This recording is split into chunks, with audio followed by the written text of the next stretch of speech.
Universal Studios Hollywood, 3 mots qui nous plongent instantanément dans le monde de l'entertainment comme seul Los Angeles sait l'imaginer, le créer et lui donner vie. C'est le parc à thème le plus connu et le plus couru de la Cité des Anges, une impressionnante immersion dans les coulisses du 7e art avec une expérience hybride entre les décors de tournage, les trucages, les effets spéciaux, les spectacles live et des attractions à sensations fortes. Notre invité vient de découvrir les studios Universal de Los Angeles en famille, il va nous raconter son expérience. Salut à tous, soyez les bienvenus.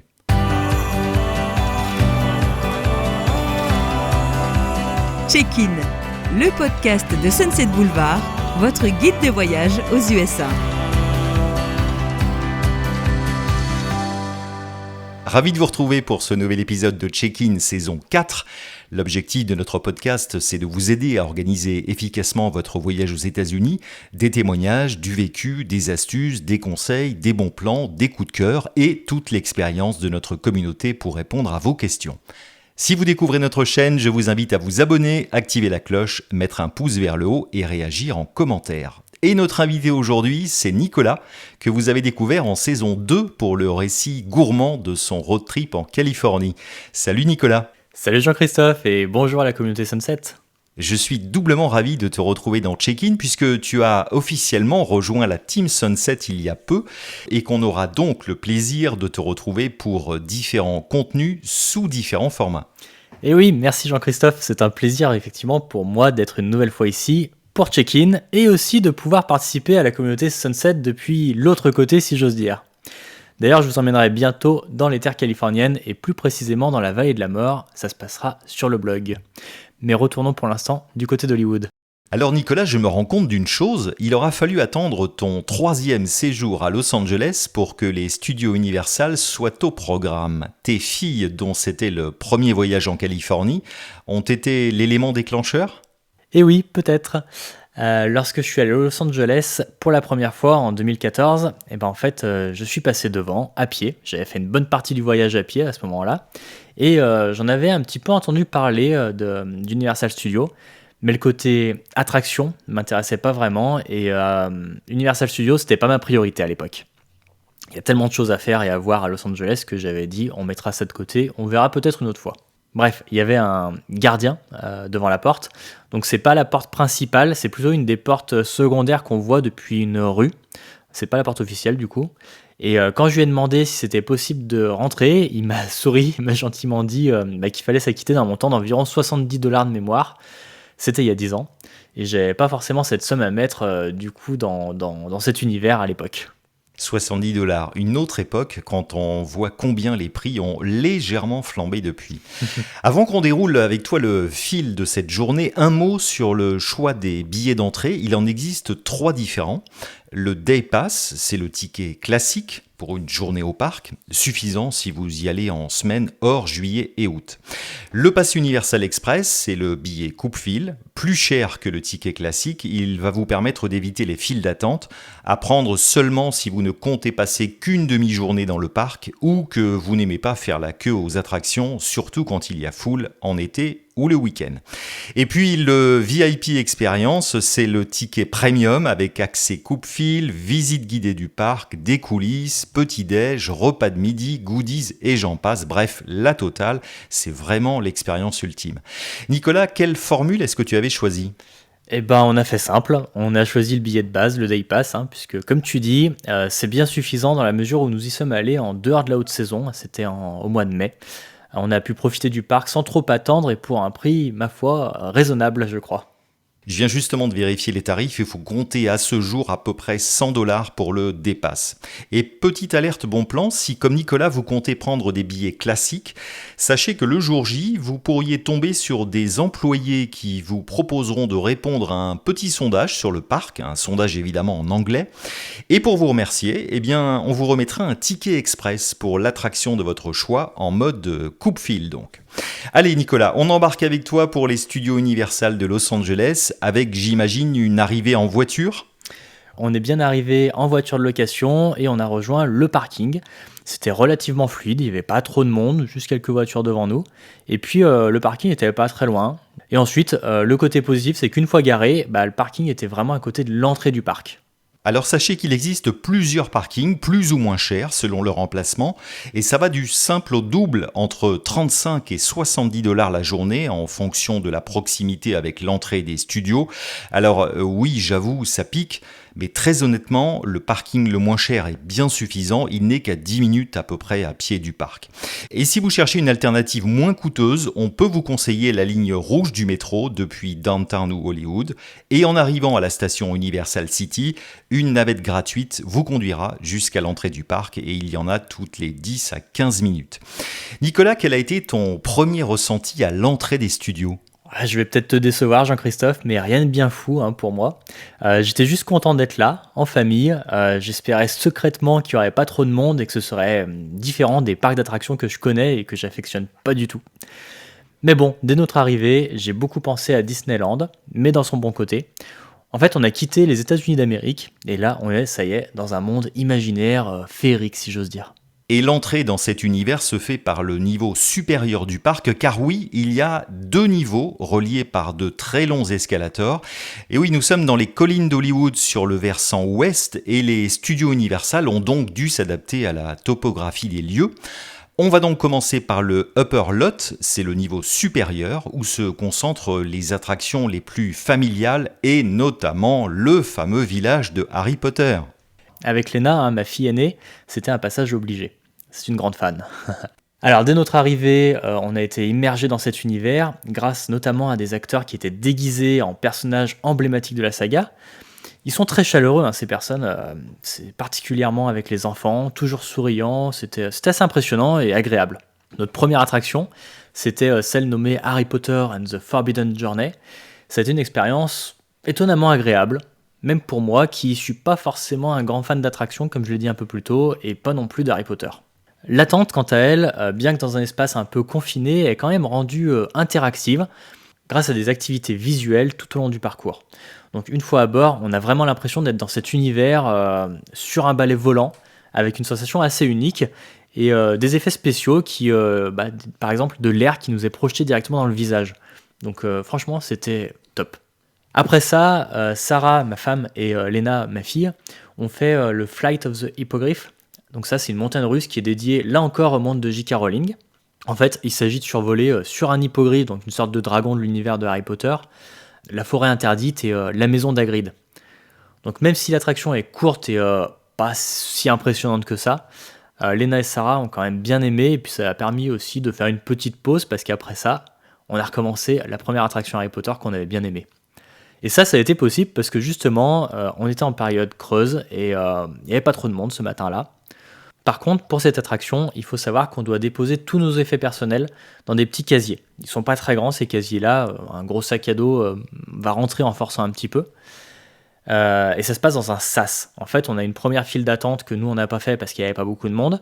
On a ce sas-là avec plein de casiers qui s'ouvrent à l'aide de nos empreintes digitales. On met un petit peu toutes nos affaires dedans. On reverrouille ça et puis on fait une autre file d'attente qui, là, est vraiment immersive, comme je le disais tout à l'heure. Alors par contre, j'ose pas trop imaginer ce que ça donne quand il y a beaucoup de monde là dans ce sas. Après Harry Potter, on a enchaîné avec l'attraction des Simpsons, donc là je me suis un peu plus retrouvé, c'est plus mon domaine et mon époque que Harry Potter, et avec des effets spéciaux qui étaient vraiment impressionnants une fois de plus. Et puis après ça, on a continué avec l'univers des Minions. Là c'est une petite attraction sympathique, un peu plus orientée vers les plus jeunes, mais c'était sympa. On a terminé sur le Upper Lot avec Kung Fu Panda. Là, c'est encore une fois une attraction immersive et ça se déroule dans un cinéma avec des sièges à sensation. Donc on s'attendait pas trop à ça. Par contre, ce qui est vraiment bluffant, c'est que les murs ils se transforment en écran géant et ça rend l'expérience totalement immersive. Avant de quitter le Upper Lot, Léna est allée chez Ollivanders. Donc Ollivanders, c'est celui qui vend les baguettes magiques dans l'univers de Harry Potter. Et là, en rentrant, il y avait plein d'enfants ensemble, rassemblés autour du vendeur. Et en fait, le vendeur Ollivanders est un acteur qui va permettre à un enfant, sélectionné parmi tant d'autres, de revivre la scène du film. Évidemment, c'est Léna qui a été choisie. Donc elle a pu revivre la scène du film, et Sarah l'a filmé, c'est vraiment impressionnant, il y a des effets spéciaux, c'est magique. C'est un moment inoubliable pour Léna du coup. Alors on va maintenant s'attarder sur une visite absolument incontournable que personnellement j'adore, c'est celle des décors de films dans la zone backlot. Le Studio Tour est la plus ancienne attraction du site. Est-ce que tu peux nous expliquer en quoi elle consiste et ce que tu en as pensé ? Avec grand plaisir. Alors le Studio Tour, c'est effectivement un incontournable d'Universal Studios à Hollywood. Quand tu m'en avais parlé avant que je parte, tu avais réussi à me mettre l'eau à la bouche pour un endroit pourtant que je n'avais pas spécialement envie de voir. Et malgré les 40 minutes d'attente qu'il fallait subir pour rentrer dans le Studio Tour, ça valait vraiment la peine. Alors le tour en lui-même, c'est une expérience immersive qui va nous faire découvrir les coulisses des tournages. On passe par différents plateaux de tournage. À plusieurs moments d'ailleurs, on doit faire silence. Je ne sais pas si c'est vraiment nécessaire ou si ça fait partie de la mise en scène, mais ça ajoute un peu à l'ambiance, c'est sympa. Ce qui est vraiment captivant, c'est quand le train va rentrer dans des bâtiments, s'arrêter, et puis là c'est rempli d'effets spéciaux. Donc on vit vraiment dans ces effets spéciaux. À un moment, on a même pu descendre du train pour voir de près des décors de films iconiques. Par exemple, je me souviens que devant les décors de Psychose, il y a un acteur qui a surgi avec un faux couteau et qui s'est précipité vers un visiteur. Alors là, Léna était vachement effrayée. C'est le genre de moment qui rend le tour à la fois amusant, mais aussi un peu effrayant. Donc globalement, Jean-Christophe, ce Studio Tour, c'est une manière fascinante de plonger dans l'histoire du cinéma tout en profitant d'une expérience immersive et interactive. Alors figure-toi que le Studio Tour, il est né en 1915. À l'époque, il permettait au public d'assister réellement à des tournages de films, mais l'arrivée du cinéma parlant a rendu difficile la cohabitation, on va dire, avec des visiteurs qui étaient parfois un peu bruyants. La découverte des studios a donc inévitablement fini par se limiter à la visite de décors de films et de séries déjà tournés, auxquels se sont greffés, comme tu le disais, des animations et des simulateurs, notamment King Kong 3D. Alors ce tour, il dure entre 40 et 60 minutes, avec un tram toutes les 5 minutes. Le circuit n'est pas forcément exactement tout à fait le même. Si vous le pouvez, je vous conseille de vous installer dans les wagons de queue côté droit. C'est de là que vous aurez la meilleure vue sur les décors et les attractions.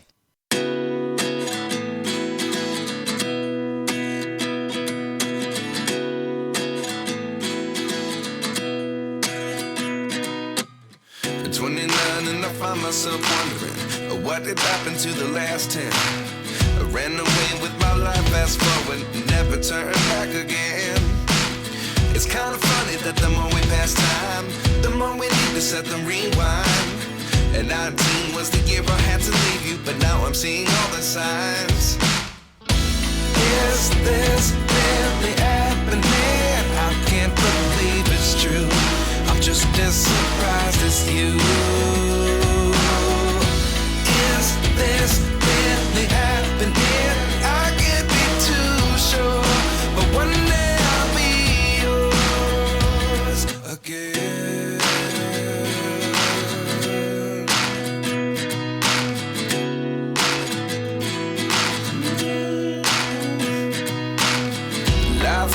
Come one in a dozen, the other 11 get something from nothing. I sit here looking for an answer. Maybe the biggest question was in the last chapter. You gave me the soul I have today. Without you I never could have moved away. But now I see what you teach. I do believe I always should have stayed. Yeah. Is this really happening? I can't believe it's true. I'm just as surprised as you. Is this really happening? I can't be too sure, but one day I'll be yours again. One day I'll be yours.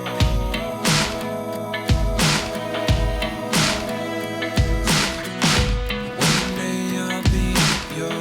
One day I'll be yours.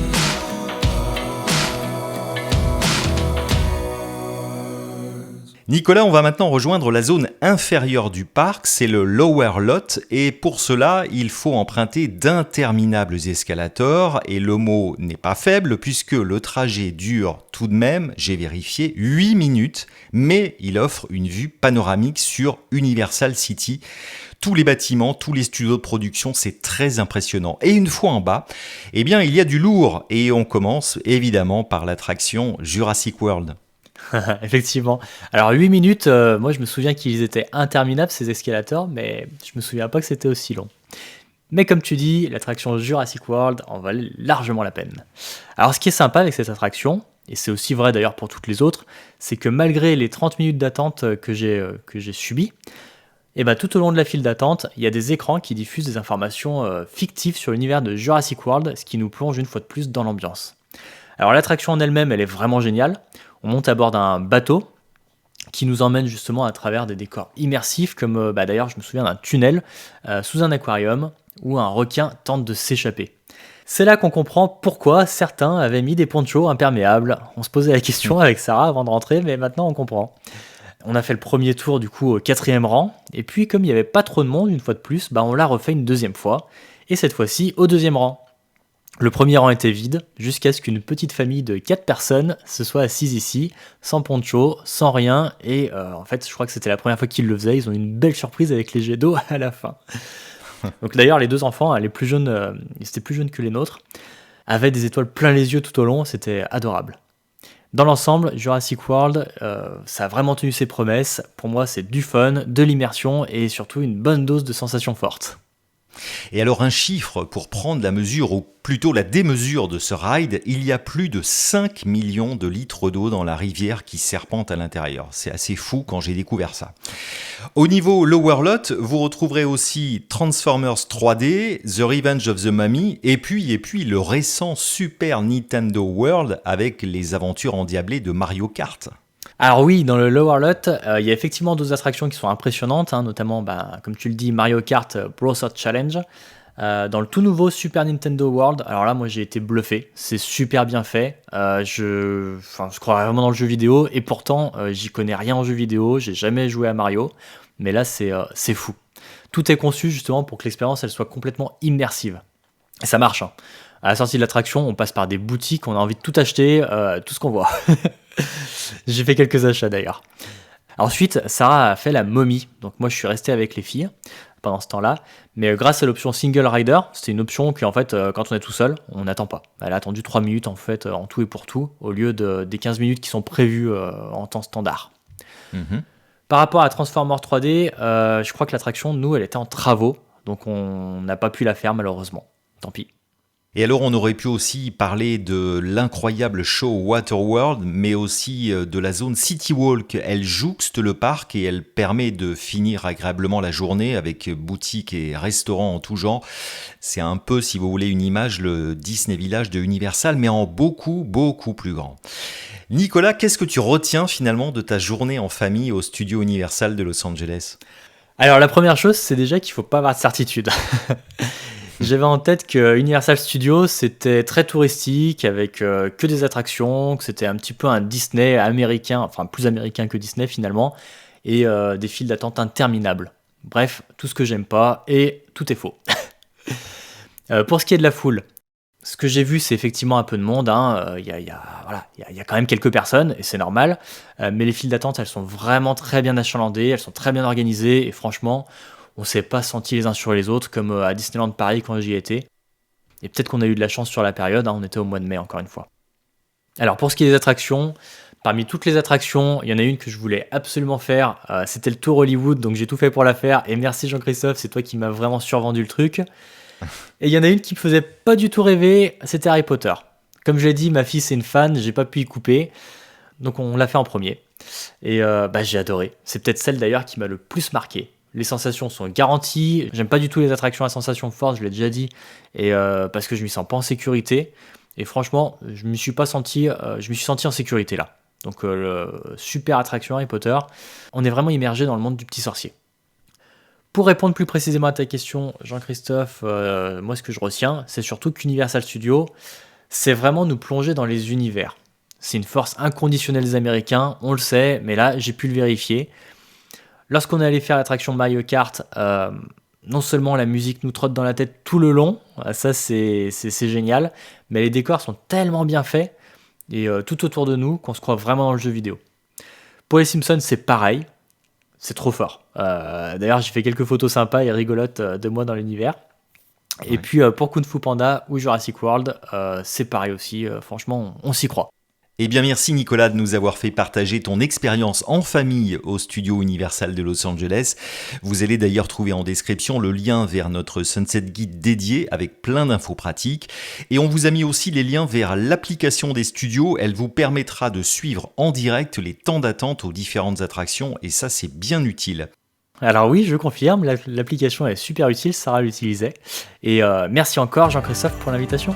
Avec grand plaisir Nicolas, voilà c'est la fin de cette émission, vos partages et vos réactions sont les bienvenus. À bientôt pour un nouvel épisode de Check-in et d'ici là, prenez soin de vous.